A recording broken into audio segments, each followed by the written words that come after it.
Namaste. UGC NET Sanskrit Traditional Subjects Code 73 2022 July first ഷിഫ്റ്റിൽ ചോദിച്ച ചോദ്യപേപ്പറിൽ നിന്നും സർവദർശനം എന്ന സിലബസ് ഭാഗത്തു നിന്നും വന്ന ചോദ്യങ്ങളുടെ ഒരു അവലോകനമാണ് ഇവിടെ ചെയ്യുന്നത്. സർവദർശനം എന്ന് പറഞ്ഞ 9ാമത്തെ ഒരു യൂണിറ്റ് ഉണ്ട്. അതിനെ തന്നെ വിഭജിച്ചിരിക്കുന്നത് നമുക്ക് കാണാം. ഭാരതീയ, ഇങ്ങനെ മഞ്ഞ മഷിയിൽ കൊടുത്തിരിക്കുന്നത് ഭാരതീയ വൈദിക അവൈദിക ദർശന പ്രമുഖ സിദ്ധാന്താനാം പരിചയഃ, സാഖ്യതത്വാനി, അഷ്ടാംഗയോഗഃ, ശൂന്യവാദഃ, സ്യാദ്വാദഃ, ഭക്തിതത്വം. ഇങ്ങനെ 8 യൂണിറ്റായിട്ട് ഈ സർവദർശനം എന്ന ഭാഗത്തെ വിഭജിച്ചിരിക്കുന്നത് കാണാം. പ്രധാനമായിട്ട് അതിൽ ആദ്യത്തെ ഭാഗം ഭാരതീയ വൈദിക അവൈദിക ദർശന പ്രമുഖ സിദ്ധാന്താനാം പരിചയഃ എന്ന ഭാഗത്ത് നിന്ന് വന്ന ചോദ്യങ്ങളാണ്. സമുചിതം മേളനം കുരുത എന്ന് പറഞ്ഞിട്ട്, അതായത് ഒരു ഭാഗത്ത് ഓരോ ദർശനങ്ങളുടെയും ഖ്യാതിവാദങ്ങൾ, അഖ്യാതിഹി, അസത്ഖ്യാതിഹി, ആത്മഖ്യാതിഹി, അന്യഥാഖ്യാതിഹി എന്ന് തന്നിട്ട് മറുഭാഗത്ത് ഇതേത് സിദ്ധാന്തങ്ങളാണ് എന്നുള്ളത് കണ്ടെത്താനായിട്ടുള്ള ലിസ്റ്റ് 1 ലിസ്റ്റ് 2 എന്നിങ്ങനെ തന്നിട്ട് ചേരുംപടി ചേർക്കുക എന്നുള്ള ക്വസ്റ്റ്യൻ വന്നിട്ടുണ്ടായിരുന്നു. പിന്നെ യഥോചിതം മേളനെ കുരുത, അതായത് ഒരു സൈഡിൽ ശൂന്യവാദ, അനേകാന്തവാദ, സത്കാര്യവാദ, മായാവാദ എന്ന് തന്നിട്ട് മറുഭാഗത്ത് സിദ്ധാന്തങ്ങൾ, ഓരോ ദർശനങ്ങളുടെ പേര് കൊടുത്തിട്ട് അത് ചേരുംപടി ചേർക്കാനായിട്ടുണ്ടായിരുന്നു.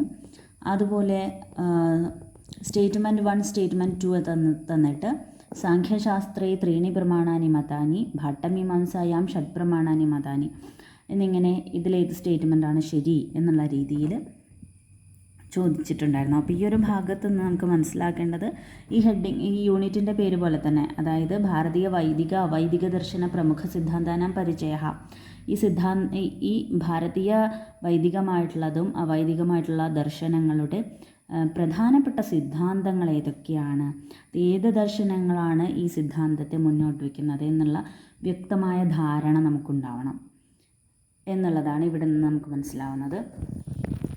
അടുത്ത ചെറു യൂണിറ്റാണ് സാഖ്യതത്വാനി. നമുക്കറിയാം 25 തത്വങ്ങൾ, ഇതിനെ പറ്റിയിട്ട് അറിഞ്ഞിരിക്കണം.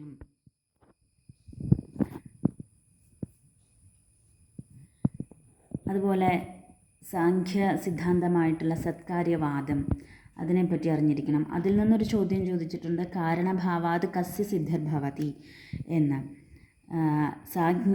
വേറൊരു ചോദ്യമാണ് സാഖ്യശാസ്ത്ര പരിഗണിത തത്വേഷു സ്വീക്രിയത്തെ.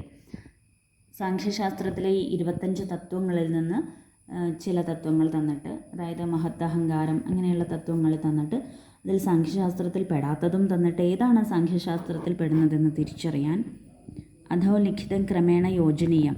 അതുപോലെ മഹത് പ്രകൃതി പഞ്ചതന്മാത്ര അഹങ്കാര, ഇങ്ങനെ 25 തത്വങ്ങൾ, പ്രകൃതിയിൽ നിന്ന് മഹത്തിൽ നിന്ന് അഹങ്കാരം ഇങ്ങനെയുള്ള ആ ഒരു ഓർഡർ ഉണ്ടല്ലോ, ആ ഓർഡർ മനസ്സിലാക്കി കഴിഞ്ഞാൽ ആ ഓർഡർ തെറ്റിച്ച് കൊടുക്കുമ്പോൾ അത് ശരിയാക്കാനായിട്ട് നമുക്ക് സാധിക്കും. അതാണ് ഈ ഒരു ചോദ്യത്തിലുള്ളത്. അപ്പോൾ സാഖ്യകാരിക എന്ന ഗ്രന്ഥം വളരെ പ്രധാനമായിട്ട് പഠിക്കണം എന്നാണ് നമുക്കിതിൽ നിന്ന് മനസ്സിലാകുന്നത്. അഷ്ടാംഗയോഗ അടുത്തത് 3ാമത്തെ ചെറിയ യൂണിറ്റാണ്. അതിൽ നിന്ന് ചോദിച്ചിരിക്കുന്ന 2 ചോദ്യങ്ങളാണ്. ഈശ്വര പ്രണിധാനസ്യ കുത്ര ഗ്രഹണം ഭവതി, ഈശ്വര പ്രണിധാനം ഏതിൽ പെടുന്നു, നിയമത്തിൽ പെടുന്നു. സമുചിതം മേളനം കുരുത 2ാമത്തെ ചോദ്യം.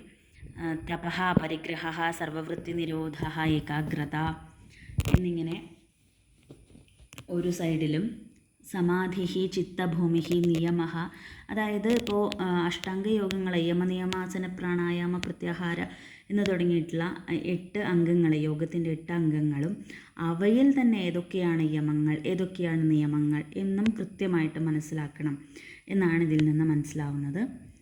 അടുത്ത ചെറു യൂണിറ്റാണ് സമാധിഹി. സമ്പ്രജ്ഞാത സമാധിഹി കതിവിധഃ, സമ്പ്രജ്ഞാത സമാധി എത്ര തരത്തിലുണ്ട് എന്നാണ് ചോദിച്ചിട്ടുള്ളത്. അതുപോലെ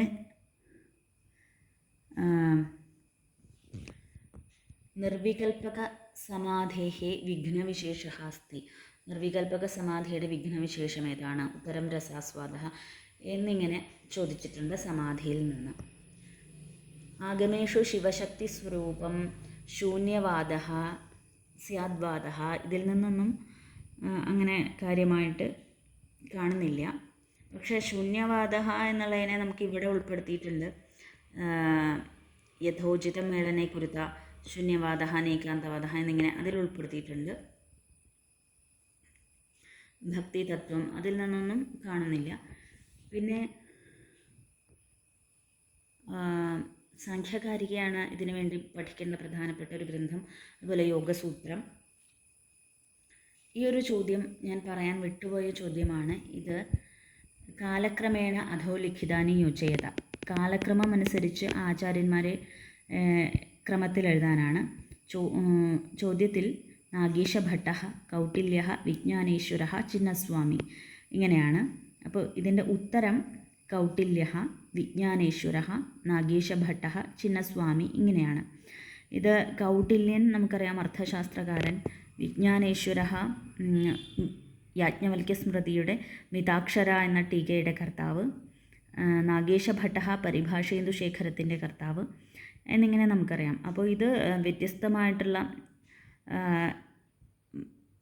വ്യാകരണം, സ്മൃതി എല്ലാം ഉൾപ്പെടുത്തിയിട്ടുള്ളത് കൊണ്ട് ഞാനിവിടെ സർവദർശനത്തിൻ്റെ കൂടെ പറയുന്നു എന്ന് മാത്രം. ഇവിടെ മറ്റൊരു ചോദ്യം ഉണ്ടായിരുന്നു. ചതുഷ്പാദ വ്യവഹാരേഷു വർത്തതി എന്ന് പറഞ്ഞിട്ട് ഭാഷാപാദ, സിദ്ധിപാദ, സമാധിപാദ, വിഭൂതിപാദ എന്ന ഓപ്ഷൻ കൊടുത്തിട്ട് ചതുഷ്പാദങ്ങൾ എന്ന വ്യവഹാരം ഉള്ള ഏതിനാണ് എന്ന് ചോദിച്ചു. പക്ഷേ ഈ ഒരു ചോദ്യം ഇത്തിരി സംശയാസ്പദമായിട്ടുള്ള ചോദ്യമാണ് എന്നെ സംബന്ധിച്ച്. കാരണം യോഗസൂത്രത്തിൽ എടുത്തു നോക്കുകയാണെങ്കിൽ നമുക്ക് സമാധിപാദ, വിഭൂതിപാദ എന്ന ഉത്തരം എഴുതാമായിരുന്നു. പക്ഷേ ഇവിടെ ഉത്തരമായിട്ട് കൊടുത്തിട്ടുള്ളത് ഭാഷാപാദ, സിദ്ധിപാദ എന്നുള്ളതാണ്. അത് എവിടെ നിന്നാണ് എന്ന് ഇതുവരെ മനസ്സിലായില്ല. ഇത്രയുമാണ് സർവദർശനം എന്ന ഭാഗത്തെപ്പറ്റി പറയാനുള്ളത്. ഇവിടെ നിന്ന് മൊത്തം 12 ചോദ്യങ്ങളാണ് ചോദിച്ചിട്ടുള്ളത്. നമസ്കാരം.